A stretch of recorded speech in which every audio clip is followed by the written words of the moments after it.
My wife said she was working late every night. Then her AirDrop glitched onto our TV. I'm a 34-year-old man, married to Claire for almost 10 years. We have 2 kids, a mortgage, and what I thought was a good marriage. Sure, things had been stressful lately, my job got more demanding, her company took on new clients, but we still laughed, still made plans for the future. About 6 months ago, Claire started working late. At first, it was once or twice a week. Then it became almost every night. She'd come home after 10 p.m., smelling faintly of perfume that wasn't hers, with makeup smudged but a fresh layer of lipstick. When I'd ask how her day was, she'd sigh and talk about deadlines, crisis meetings, and impossible clients. She'd pour herself a glass of wine, scroll on her phone, and go straight to bed. I told myself I was being paranoid, that she was just tired, that we'd reconnect once her workload eased up. But then came the night everything changed. We were sitting in the living room. I was watching TV while she got ready to head back to the office for a couple hours. She walked past with her bag, kissed me quickly on the cheek, and left. I switched the TV input to my Apple TV to watch a movie. A notification popped up in the corner of the screen. Claire's iPhone wants to AirDrop a video. I frowned. We didn't use AirDrop for anything. I clicked accept, assuming maybe she'd sent me something by mistake. The screen filled with a shaky, close-up video. Claire's face, laughing, whispering, then a man's voice, low, intimate. The camera pulled back just enough for me to see the hotel bed, the champagne. The way she looked at him, I froze. The video ended abruptly. My hands were shaking so badly I almost dropped the remote. Another notification popped up, one photo from Claire's iPhone. I accepted again without thinking. It was a selfie, her in the same hotel room, wearing lingerie I'd never seen before, sitting on top of him. My stomach turned. My ears rang. I sat there staring at the screen, trying to process what I'd just seen, when my phone buzzed. A text from Claire. Don't wait up. Might be a late one. I knew exactly where she was, and I knew what I had to do next. I must have replayed that video a dozen times, not because I wanted to, but because my brain refused to believe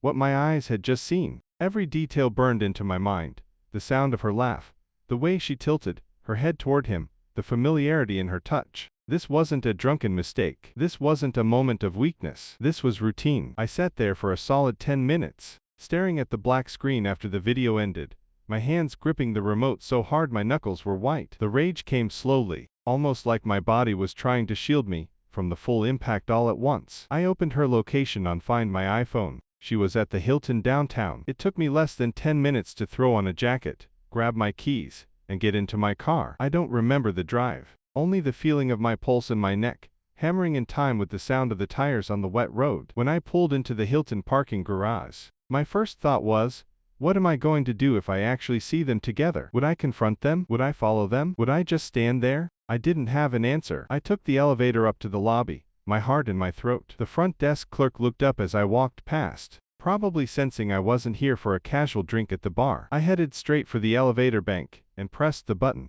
Her location showed she was on the 8th floor. I stepped out of the elevator into a quiet hallway that smelled faintly of bleach and air freshener. My footsteps felt deafening on the carpet. Room 814. The blue dot on my phone hovered right there. I stopped in front of the door, my hands trembling. I could hear muffled voices from inside. Her voice, lighter and happier than it had been with me in months, and his, lower, with a faint laugh that made my stomach knot. I lifted my hand to knock, but froze. The image of my kids flashed in my mind. What would they think if their father stormed into a hotel room in the middle of the night? How would this end? I knew I couldn't lose control. Not here. Not like this. So I took a step back and pulled out my phone. I hit record and pressed my ear against the door. The audio picked up more than I expected. Her laughing, him calling her baby, the unmistakable sound of a wine cork popping. I walked away before I could hear anything worse. Back in the garage, I sat in my car for almost an hour, staring at the recording, the photos, the videos she'd sent to my TV by mistake. I could go to a lawyer. I could go to her parents. I could blow up her entire life in one night. But then my phone lit up with her name. I let it ring. Then came a text.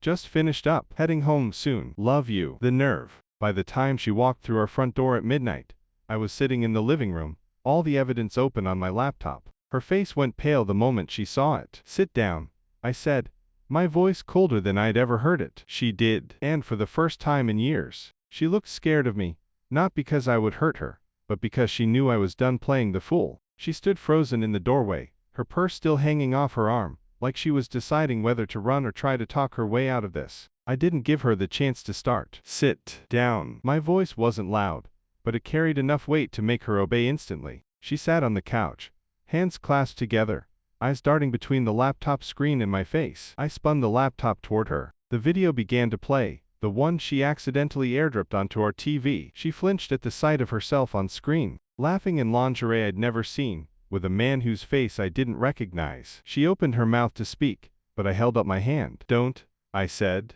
Just don't lie to me right now. She shut her mouth. Tears welled in her eyes, but they didn't move me. I'd seen this act before, in smaller doses, when she wanted to avoid admitting she'd screwed up. I asked one question. How long? She hesitated for a second, then said, a couple of months. Try again, I said, my tone flat. Her lip trembled. Almost a year. The words hit like a physical blow. Almost a year of coming home late, climbing into bed with me, after being with him. Almost a year of letting me make dinner, tuck in the kids, and keep the house running while she was in some hotel room playing mistress to another man. I asked her who he was. She hesitated again, then finally said, his name's Daniel. He works in the building next to mine. We met at a networking event. I didn't want the love story. I cut her off. Does he know you're married? She nodded. At first it was just talking, then one night. I said I don't want the details. She started crying harder. It wasn't supposed to be like this. I didn't plan it. I don't know. I felt like you weren't paying attention to me anymore. I slammed my palm against the coffee table, making her jump. Don't you dare try to make this my fault. She shrank back. I pointed to the screen again. You weren't just having an affair. You were recording it, sending him pictures, and then, by some cosmic stroke of luck, you airdropped it to me. She put her face in her hands, sobbing. Please, just can we talk about this? Can we fix this? I stared at her for a long time, my mind flipping through every moment of the past year with new, sickening context. The late nights, the business trips, the sudden interest in going to the gym, in buying new clothes, the way she stopped initiating anything with me. I don't think you understand, I said finally. There's no fixing this. You killed it. You killed us. She reached for my hand. I stood up before she could touch me. Sleep in the guest room. I'll decide what happens tomorrow. She didn't argue. For once, she just did what I said. That night, I lay in bed staring at the ceiling, replaying the video in my head no matter how hard I tried to stop it. And one thought kept repeating in my mind like a drum beat. Tomorrow, I'm ending this. I woke up the next morning before my alarm. The house was silent, the kind of heavy silence that follows a storm. I didn't even bother going downstairs for breakfast. I got dressed, grabbed my laptop bag, and left without saying a word to her. The first stop was my lawyer's office. I'd met Mark years ago, when a friend went through a messy divorce, and I kept his card, just in case. I never imagined I'd be sitting across from him, with a fresh memory of my wife in lingerie with another man burned into my brain. Mark didn't need much convincing. I told him about the airdrop, the affair, the length of time. He asked for proof, and I slid my phone across the desk. I didn't even have to say, don't watch it too long. One glance at the video thumbnail was enough. This will speed things up, he said, his tone cold and businesslike. Given the adultery and the fact that you have concrete evidence, we can file for divorce immediately and secure favorable custody terms. I nodded. Do it. On the way out, I called my boss and took the day off. I wasn't in the headspace to manage clients, and I needed to be home before she could spin some story for the kids or anyone else. When I walked back through the front door, she was sitting at the kitchen table, red-eyed, with a mug of untouched coffee in front of her. She looked like she'd been crying all night. Can we talk? She asked, her voice hoarse. No, I said. We're past talking. Her eyes widened as I pulled a printed copy of the divorce petition from my bag and set it on the table. You can read it now or later, but it's happening. She grabbed the papers, scanning them in disbelief. You went to a lawyer already? This morning. Yes, I said flatly. You made your choices. I'm making mine. Her tone shifted, panic creeping in. What about the kids? You're just going to tear their lives apart. I leaned against the counter. No. You did that when you chose hotel rooms over coming home to them. She stood, pacing the kitchen. It was a mistake. A mistake is forgetting an anniversary. I cut in. You maintained a year-long affair, and let me tuck our kids into bed while you were with him. Her voice broke. I'll end it. I'll do anything. Therapy, counseling, whatever it takes. I shook my head. It's too late. I already sent the video and the text to a private cloud. Mark will handle everything from here. That's when the desperation turned ugly. She stepped closer, lowering her voice. If you do this, if you tell people, you'll regret it. I'll make sure everyone knows your flaws too. How distant you've been. How cold. How maybe, just maybe, You pushed me into this. I almost laughed. Gaslighting won't work anymore, Claire. I've got proof. You have nothing but excuses. She grabbed her phone, stormed out of the room, and I heard her calling someone, her sister, I think. Within an hour, the text started rolling in. What's going on? Claire saying you're trying to ruin her life. Did you cheat first? That was her play. Get ahead of the story.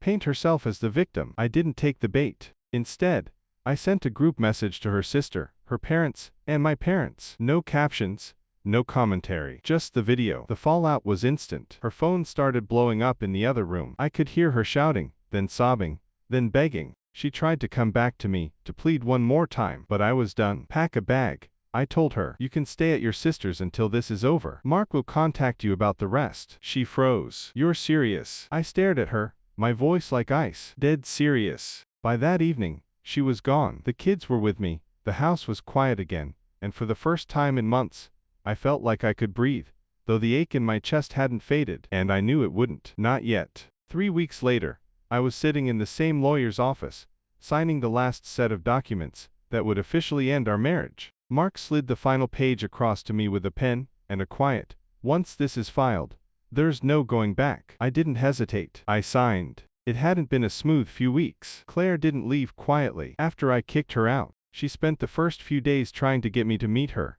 just to talk. When I ignored her, she switched to rage, flooding my phone with messages calling me heartless, saying I was destroying the kid's family, and accusing me of using the affair as an excuse to finally be rid of her. Then she tried a different tactic, guilt. She sent me photos of the kids from before all this happened, messages like, "Do you really want them to grow up in a broken home?" I didn't reply. I knew if I did, she'd find a way to twist my words. The only time I responded was when she crossed the one line I told her never to touch. She showed up at the school unannounced, trying to take the kids for the afternoon without telling me. I'd already filed for primary custody, so technically, she had no legal right to do that. The school called me immediately, and I got there in under 10 minutes. I walked into the principal's office to find her sitting there, tears streaming, telling the staff that I was keeping the children from her. I looked right at her and said, "You don't get to cry your way out of this. Leave now." Her parents came to pick her up that day. They'd already seen the video and hadn't exactly been rushing to defend her. In fact, her dad pulled me aside in the hallway, shook my hand, and muttered, "You're doing the right thing." That was the thing. Once the truth was out, people stopped asking questions. I didn't have to defend myself, because the evidence spoke for itself. By the second week, she'd gone quiet. No more texts. No more showing up. I thought maybe, finally, she'd accepted it. I was wrong. One Friday night, after I'd put the kids to bed, there was a knock at the door. I opened it to find Claire standing there, hair messy, wearing a hoodie I didn't recognize. She looked smaller somehow, like she'd been hollowed out. "I'm not here to fight," she said, voice trembling. I miss you. I miss us." I stood in the doorway, blocking her from coming inside. "Claire, you miss the comfort. You miss the stability. You don't miss me. If you did, you wouldn't have thrown me away for someone else." She shook her head, eyes filling with tears. "It wasn't like that." "It was exactly like that," I cut in. "You lied to me for a year. You lied to our kids every night when you kissed them goodnight and went to him, instead of coming home. You faked being tired. You faked everything." Her lip trembled. "I ended it with him. I blocked him. I told him I wanted my family back." "Doesn't that mean anything to you?" "It means you lost him, and now you want your safety net back," I said. "But I'm not a safety net. Not anymore." Her face hardened for a second. "You're making a mistake." "No," I said quietly. "The mistake was letting this go on for as long as I did." She left without another word. 2 days later, the divorce was finalized. The house, custody, and most of our joint savings were awarded to me. She moved into a small apartment across town, and I heard through mutual friends that the man she'd been with had already moved on to someone else. There was no satisfaction in it. Not really. Just relief. Relief that I didn't have to wonder anymore. Relief that my life was mine again. That night, after the kids were asleep, I sat alone in the living room, staring at the quiet TV. For the first time in months, there were no sudden flashes of someone else's hands on her. No gut punch reminders of what I'd lost. I wasn't happy. Not yet. But I was free. And maybe, after everything, that was the only thing I could ask for. I don't know if I'll ever trust anyone like that again. I don't even know if I want to. All I know is, I'm done being someone's second choice. Follow me for more stories.